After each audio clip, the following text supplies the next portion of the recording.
Canada returns to their fortress, a place they haven't lost When the since Reggae Boyz entered the 2010. BMO field in Toronto on November 21st, 2023, to take on Canada in the CONCACAF Nations League quarterfinals second leg, not even the most delusional Reggae Boyz fan expected a victory. For starters, Jamaica had never, I mean never, beaten Canada in Canada. As the ball seemed to flutter and go another way. This is there to mark Kim. Looking for Kuzmanis. On top of that, Canada was at that time the Golden Boys of CONCACAF. They topped the region in the previous FIFA World Cup qualifiers, beating the likes of Mexico and the United States, and had a devastating strike force led by Alphonso Davies, who was performing at the very highest level in world football. Also playing on the minds of the Reggae Boyz was the fact that when they went to Canada just over a year earlier, they were thrashed by 4-0, with the Canadians putting on an arrogant display for their fans. To make matters worse, in the first leg of the current CONCACAF Nations League quarterfinal encounter, played in Jamaica, the Canadians dominated as if they were on home soil and won by 2-1, getting their first victory in Jamaica in 35 years.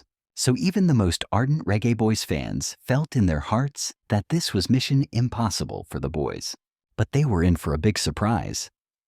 The boys went to Canada trailing by 1-2, but they were full of confidence.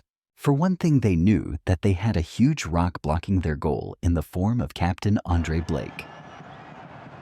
That was phenomenal from Andre Blake. It's blocked.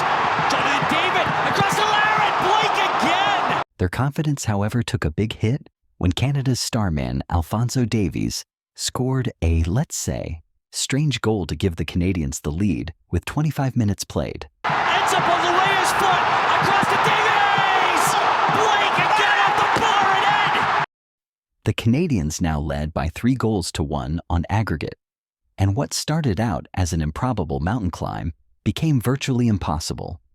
The score remained firmly in favor of the Canadians for the next 40 minutes, and it appeared that they were cruising to victory. But then, spurred on by a fantastic play by Damien Lowe, Reggae Boy Shamar Nicholson went into turbo mode and struck 2 goals within 3 minutes, midway the second half.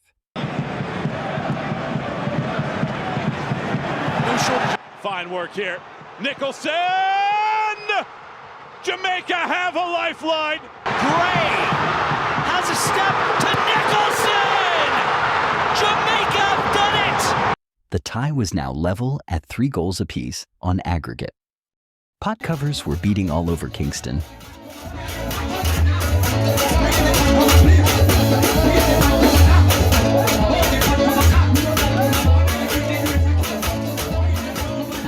Reggae Boyz fans started to believe, but many were still very nervous. They knew that this match was far from over, and their worst fears were soon realized as the Canadians responded immediately to even up the score at 2 goals apiece on the night, but leading by 4-3 on aggregate. It's Davies. Inside. Cody! For the average Reggae Boyz fans, it seemed all but over. The band had started playing, the fat lady was in place, and just about ready to start singing. But the more astute fans refused to give up. They realized that the boys still needed only 1 goal. Yes, just one. That 1 goal would give them a 3-2 victory on the night and would even up the aggregate score at 4 goals apiece. But the boys would win the tie, having scored more away goals. But where would that goal come from? Prayers went up for the boys, and it wasn't long before those prayers were answered. With just over 12 minutes to play, the Reggae Boyz were awarded a penalty for handball in the Canadian box. Was that a penalty given? Penalty given? Bobby Reid stepped up to take the ensuing penalty. He was nervous, the fans were nervous. Playing on everybody's mind was the fact that the boys had missed some crucial penalties in recent times. But there would be no such drama this time. Reid strides, steps, strikes, scores! Rippling the rope! Bobby Reid stepped up and confidently placed the ball to the keeper's left and into the back of the net, It was pandemonium in Jamaica, and the few fans in the stadium in Toronto were shouting louder than the 17,000 Canadians. The Reggae Boyz defended with their lives for the remainder of the match and pulled off what was nothing short of a miracle in Canada to qualify for the semi-finals of the CONCACAF Nations League. All Jamaican football fans were inspired by that victory. For some, it brought back memories of when the Reggae Boyz qualified for the 1998 World Cup in France. May all Jamaicans continue to be inspired by that performance as we embark on our journey to qualify for the next FIFA World Cup. Reggae Boyz, the fans stand unitedly behind you. We await the next miracle on your journey as you aim, not just to qualify, but to rock some boats at the next FIFA World Cup tournament.